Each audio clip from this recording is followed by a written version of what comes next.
Agora eu vou conversar com a simpática Patrícia de Oliveira Gonçalves, técnica de segurança no trabalho, sobre engenheira, não é técnica, engenheira. Vou botar aqui técnica, mas é engenheira de segurança no trabalho. Se fosse técnica, ganhava menos. Como é engenheira, ganha naturalmente mais. Sobre segurança no trabalho. Então, seja bem-vinda, Patrícia. Boa tarde para você. Boa tarde, obrigada. É ótimo estar aqui de novo para esclarecer esses assuntos tão importantes. Por que tu não diz boa tarde, Jota? Boa tarde, Jota, perdão. É que aí quebra o gelo, né? A gente fica mais assim, à vontade. À vontade, né? La vontade. Patrícia, o tema hoje é acidente do trabalho, naturalmente, né? Vamos falar sobre prevenção. Isso. O que a empresa deve fazer? Perfeito. Então, primeiro, rapidinho, um parênteses, né? Acidente do trabalho é qualquer evento que acontece durante o horário de trabalho ou enquanto o trabalhador está a serviço da empresa, que interrompa por um momento a saúde do trabalhador, ou diminua a sua saúde, seja ela de forma permanente ou temporária. Mesmo essa pessoa que não esteja dentro da empresa, né? Mesmo que ela não esteja. Se ela está a serviço da empresa, já basta. Então, dentro desse acidente de trabalho, só para a gente conseguir visualizar as situações, nós temos aquele acidente típico, né? Por exemplo, o marceneiro está cortando um pedaço de madeira na serra circular e corta um pedaço do dedo junto. É o acidente típico, não há dúvidas de que aquilo aconteceu. Deu uma coisa agora, tu disseste cortar o dedo, mas isso é terrível. Mas acontece. Né? Acontece, claro, bastante mais do que deveria.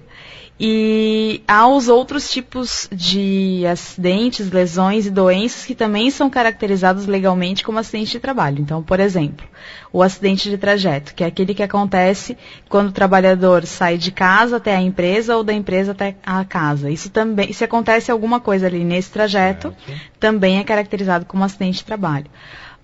Outro exemplo, aquelas doenças que o trabalhador desenvolve em razão de não ter um ambiente de trabalho adequado.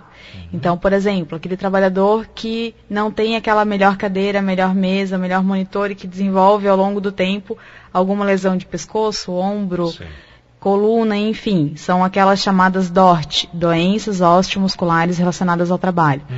Também são tratadas legalmente como acidente de trabalho. Então, todos esses eventos, no final das contas, legalmente, são acidentes de trabalho. Então, tendo em vista que a gente sabe o que é acidente de trabalho, o que fazer para prevenir? Então, é prevenir todas essas situações, sejam elas com treinamento, com equipamentos melhores, ferramentas mais adequadas, com procedimentos sobre como fazer, como executar essas atividades, e assim por diante. Mas deixa eu fazer uma outra questão.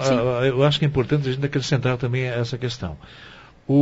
E quando o empregado está de férias e acontece algum acidente também? Daí ele não está a serviço da empresa naquele momento. Mesmo ele sendo funcionário normal, mesmo sendo funcionário aí normal, não é caracterizado que ele possa... Assim como se acontecer alguma coisa no final de semana ou à noite, por exemplo, quando o trabalhador está em casa, também não é acidente de trabalho. Perfeito, entendi. Enquanto ele está naquele tempo de prestação de serviço ao seu empregador. Efetivamente, né? Isso, então, tendo em vista que a gente sabe o que é mais fácil prevenir. Então, o empregador tem que ter em mente que ele deve fazer tudo o que está ao seu poder, tudo o que está ao seu alcance para evitar estes eventos. Então, seja treinamento, por exemplo, se eu tenho muitas pessoas no meu ambiente de trabalho que usam a motocicleta, a moto. Então, vamos fazer uma palestra de prevenção, de direção defensiva, de como usar o capacete e assim por diante. Porque por mais que ele não use a moto como uma ferramenta de trabalho, mas ao vir para a empresa e ao voltar para casa, ele está sujeito ao acidente de trajeto. Entendi. E que será um ônus para a empresa no futuro se causar afastamento e assim por diante. Então, vale a empresa sempre apostar na prevenção. Hoje você diria que as empresas estão cada vez mais apostando, investindo na prevenção? Tem muitas que sim. Nós temos um caso de uma empresa que é atendida por um parceiro nosso, que é a Integrada Assessoria e Treinamentos, e pela Regata Motos, que faz um trabalho de prevenção sensacional em direção defensiva e com motociclistas e motoristas, que eles tiveram uma redução de 96% dos seus acidentes de trajeto. É mesmo? Então, eles têm muitos trabalhadores que são motociclistas e alguns deles utilizam a moto como ferramenta de trabalho, outros não. E que eles fizeram um investimento pesado ano passado, em 2012, em treinamento, em capacitação, em EPI, em mostrar como é que usa corretamente o capacete. Não é simplesmente botar na cabeça. Tem que apertar, ajustar, usar aquele que é o tamanho correto para sua cabeça, usar todos os outros equipamentos, a bota correta e assim por diante. Então, com todo esse investimento que eles fizeram ao longo de 2012, em 2013 eles registraram uma queda de 96% no acidente de trajeto. E conseguiram, junto com a diretoria, mais investimentos para continuar investindo. Legal. Porque eles conseguiram parar de perder dinheiro com afastamento, com treinamento de funcionário novo para repor aquele que estava afastado. Às vezes esse afastamento causa, por exemplo, um amputamento de perna, um amputamento de braço. Então, vai trazer para a sociedade, para a família e para a empresa um ônus absurdo. Então, você deixa de gastar com o resultado ruim e passa a investir para só ter bons frutos. Até porque a maior incidência hoje sobre acidentes de trânsito é com moto, né? Sim. Então... É referência, então, a essa empresa, você falou? É referência, é uma distribuidora de bebidas aqui da região. Também. Então, é uma referência. É uma referência. Tomara que outras, oxalá outras também, adotem o mesmo critério. Exato. Né? Agora vamos falar sobre as consequências que isso pode trazer para os trabalhadores, empresas e a sociedade de uma forma geral, a começar com os próprios trabalhadores. Então, o trabalhador é a primeira vítima, digamos assim, né? É o que primeiro sente a consequência do acidente de trabalho. Seja ele qual for, seja o acidente típico ou aquela lesão causada ao longo do tempo ou acidente de trajeto. Então, ele é o primeiro a sentir a consequência, a sua sequela, a sua falta ou diminuição de capacidade a partir daquele evento. Então, normalmente, quando o trabalhador precisa de afastamento aqui eu quero dizer aquele maior de 15 dias em que ele acaba indo para o INSS e vai buscar um tratamento, seja cirúrgico ou fisioterápico, ou enfim, ele precisa ficar mais de 15 dias afastado do trabalho. Normalmente, junto com a perda da sua funcionalidade laboral, ele também fica depressivo ao longo do tempo. Porque a maioria das pessoas, de fato, a gente, às vezes, é uma brincadeira um pouco de mau gosto, mas todo mundo acha que o trabalhador quer ficar afastado. Mas a maioria não, a maioria o que quer é trabalhar de fato e pagar pelo pão, pelo aluguel, pela escola do filho e assim por diante. Então, tendo em vista que ele tem essa possibilidade interrompida, acumula-se a doença, a incapacidade que ele tem de trabalho, também a depressão, por esse fator de estar incapacitado. Então, acumula-se aí ao trabalhador. E isso afeta também a sua família e os seus, aqueles que estão ao seu redor. Que às vezes a família não está preparada para ter uma pessoa incapaz dentro de casa. Às vezes é uma pessoa que perde um membro.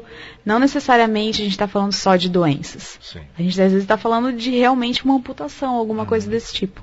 Então toda a família sente esse impacto. O filho vê o pai todo dia em casa. A criança sai para estudar e o pai fica em casa. Então há uma perda de dignidade nesse sentido. E a família toda sente. Por isso a prevenção sempre, né? Exato. Eu vou te deixar uma pergunta no ar para você responder depois do comercial. Sim. Você como engenheira de segurança, né, no trabalho, né? Tem visto muita manipulação de médicos que dão atestado médico simplesmente porque a pessoa pede para a pessoa faltar ao serviço? Vamos colocar isso bem às claras aqui, não é? Você tem presenciado isso muitas vezes aqui em Blumenau? Ou não? Isso tudo é intriga da oposição. Então você falava sobre, num primeiro momento, as consequências para os trabalhadores. Nós vamos encerrar a nossa entrevista de hoje, naturalmente, porque tem mais ainda as consequências para as empresas e depois para a sociedade em geral. Agora, então, as consequências para as empresas. Então, para as empresas, ela vai ter que arcar com o ônus desse acidente, né, com todas as consequências desse acidente de trabalho. Então, num primeiro momento, o INSS vai se encarregar do pagamento de todo o tratamento, a recuperação, as próteses, enfim, desse acidentado. Num segundo momento, num segundo período, o INSS vai se encarregar de investigar aquele evento para verificar se houve ou não negligência da empresa em relação à segurança e saúde do trabalho. Então, se o INSS duvidar ou verificar que, de fato, não houve investimento por parte da empresa na prevenção daquele evento e, de modo geral, em segurança e saúde do trabalho, o INSS volta atrás da empresa, o que a gente chama, né, de ação regressiva, buscando todos os valores que o INSS gastou com a assistência daquele acidentado.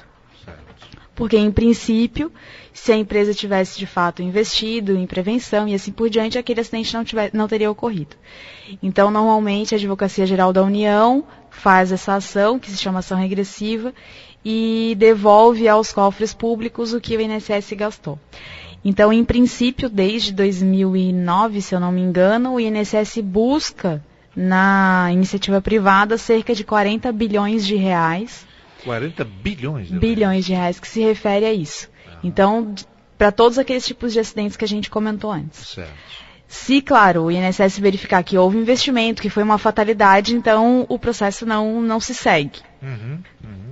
E, claro, que eles começam das empresas que têm um maior índice de afastamento para as menores, né? Que sempre se investe onde eu vou ter um retorno maior e depois assim por diante. Agora, Paty, as empresas, de uma forma geral, estão mais conscientes, mais conscientizadas de que realmente precisam... Estão também pelas outras consequências. Além da ação regressiva, há também um aumento do FAP, que é um fator que se reajusta a cada 2 anos, em que um dos índices que aumenta ou diminui esse valor é o número de acidentes e o número de afastamentos. Então, conforme eu aumento ou diminuo o número de acidentes dentro da minha empresa, a minha empresa vai pagar mais ou menos sobre a folha de pagamento.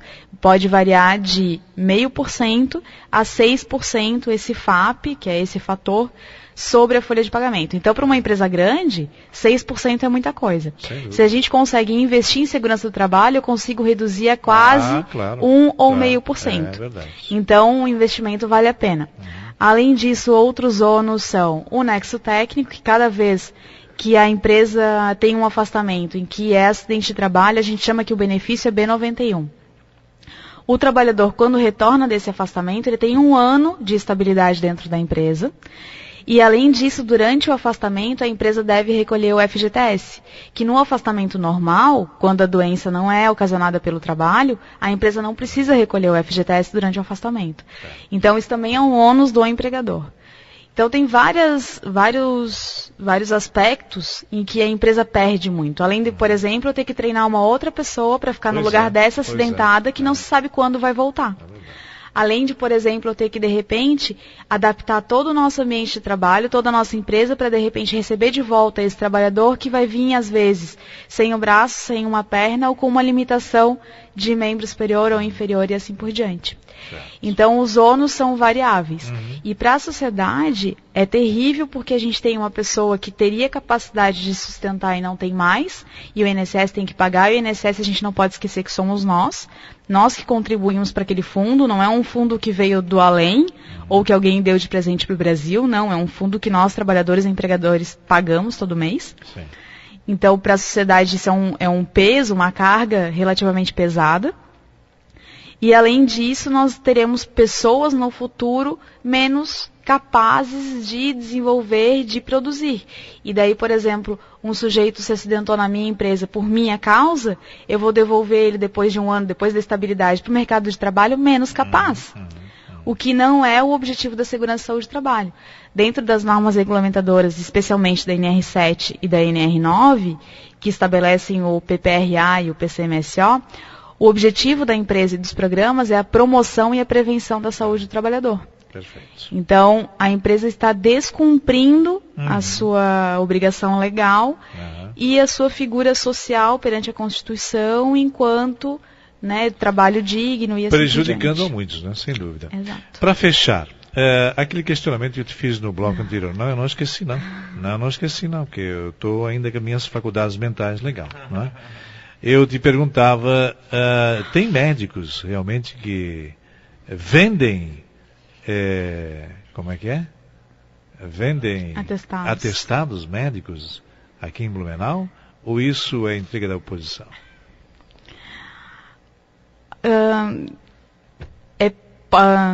Não há hoje nenhuma comprovação finalizada sobre este assunto. Mas suspeita-se.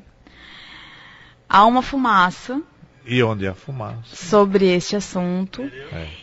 Sobre alguns doutores, enfim, mas não há nada comprovado. Nada de concreto, tal, né? Exato. Mas você, como engenheira de segurança, você como entendedora do assunto, né, da área,